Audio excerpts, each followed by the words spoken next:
Next up, let's introduce a really powerful tool called parameters. So in Power BI, parameters allow you to create new variables which can be referenced in measures or controlled via slicers. Now, if you head to the Modeling tab, you'll see a new parameter option with two types of parameters available. First, you've got numeric range parameters.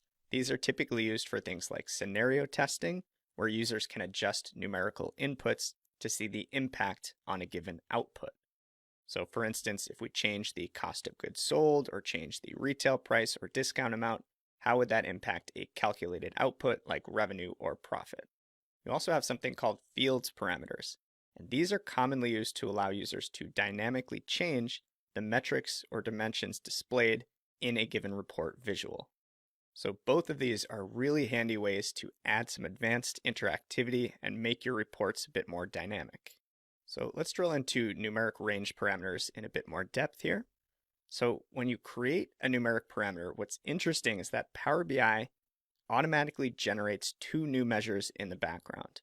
One measure to define the parameter itself, and another to capture the selected value.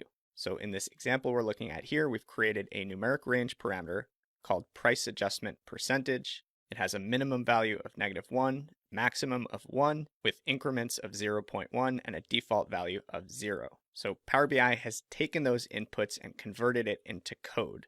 So you see that generate series measure, which includes arguments for the minimum, maximum, and increment, and then the selected value measure that actually captures or harvests whatever value is currently selected for that parameter with a default of 0. So this is fantastic because Power BI is essentially doing all the hard work for us. It's doing the heavy DAX lifting, and it's giving users a much more intuitive and user-friendly way to create these types of really powerful parameters.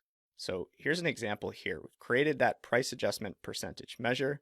We can add that as a slicer on our report page, and then create or modify our measures to calculate things like adjusted profit, which is tied to the actual parameter value. Now users can simply interact with that slicer and see how changes to product prices would impact the company's bottom line profits. So let's jump into our VentureWorks report and see if we can create a numeric range parameter just like this one we see here. All right, so head to the product detail tab. We're going to try to create that price adjustment percentage parameter. So we'll head to modeling, new parameter. We're going to choose numeric range for this one. And we're going to go ahead and start by naming it. Let's call it price adjustment percentage. This is going to be a decimal number. And just like we saw in the slide, we're going to set a minimum to -1, a maximum of 1, with increments of 0.1 and a default of 0. That's going to allow me to create a slider or slicer with a range from -1 to 1 that users can control in 10% or 0.1 increments, because I'd like to see how increasing or decreasing our prices by 10% or 20% or 30% might impact other calculated measures in our model, like revenue or profit. And we do want to add a slicer, so we can keep this box checked and click Create. All right, so Power BI has automatically dropped that new slicer onto the page. And check this out. If we head to our data view, we have a new table that's been created called price adjustment percentage, the name of my parameter.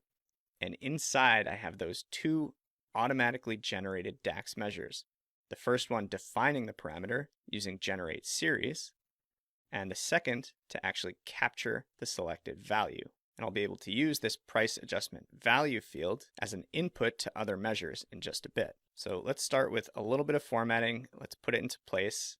What I'm going to do is resize my area chart here to make room for our slider. And let's go ahead and format that slicer a little bit just to customize the visual look and feel. So for header, let's be consistent with our fonts. Use Sego UI, size 10. That looks good to me. And then in our slicer settings, we've got single value, which I think should work quite well. So let's see how this looks. We've got 0 in the middle. We've got increments of 0.1, 0.2, 0.3, 0.4, up to a maximum of 1, and a minimum of -1. So that looks right to me. Let's go ahead and just place it at 0 by default and bump this visual down slightly. And I think that should just about do it. So our parameter is created, the DAX measures have been generated, the slicer's here on our page, but it doesn't do anything yet because the value from that parameter is not tied into any other calculation in my model. So what we need to do here, and this is kind of the tricky part, is create new measures that take the selected value from this parameter and allow us to calculate things like the adjusted price, the adjusted revenue, and ultimately the adjusted profit, which we can visualize here on our area chart. So let's walk through those steps and add those three measures together. I'm going to select my measure table, add a new measure, and the first one I want to create is the adjusted price. So let's go ahead and type adjusted price equals, and what that's going to be is our existing kind of average retail price that we've already created times the selected value from our parameter slicer. But remember, that price adjustment parameter is in increments of 0.1 from -1 to 1. So a parameter value of 0.1 means I'm increasing the existing average retail price by 10%. So to capture that, I'm going to multiply the existing price by 1 plus whatever value has been selected from my parameter, which, remember, Power BI has already built for me, and it lives right here, price adjustment value. So let's go ahead and click that into place, add some spacing just to be consistent for readability. We should be able to close off that measure and press enter. So that's going to be our adjusted price based on whatever value has been selected using this slicer. Now that we have the adjusted price, we can come up with an adjusted revenue measure using the existing revenue measure as a starting point. So let's find total revenue. Here we go. We used a SumX function here. I'm going to copy all of this DAX, and I'm going to just create a new measure, again in our measure table. I'm going to paste that DAX, and this is going to be called adjusted revenue. And the initial arguments are going to be unchanged. We want to take the order quantity column from the sales data table, and we want to multiply it not by the product price using related, but by the adjusted price that we just created. Adjusted price, close the parenthesis, and that should give us an adjusted measure for revenue. Press enter to lock that one in. Oops, we've got an extra parenthesis there. Press enter. There we go. And then the third measure that we need is adjusted profit. So if we look at our existing profit, we'll see that it's as simple as total revenue minus total cost. Let's go ahead and copy that DAX, add a new measure, paste it here, and we're going to call this one adjusted profit.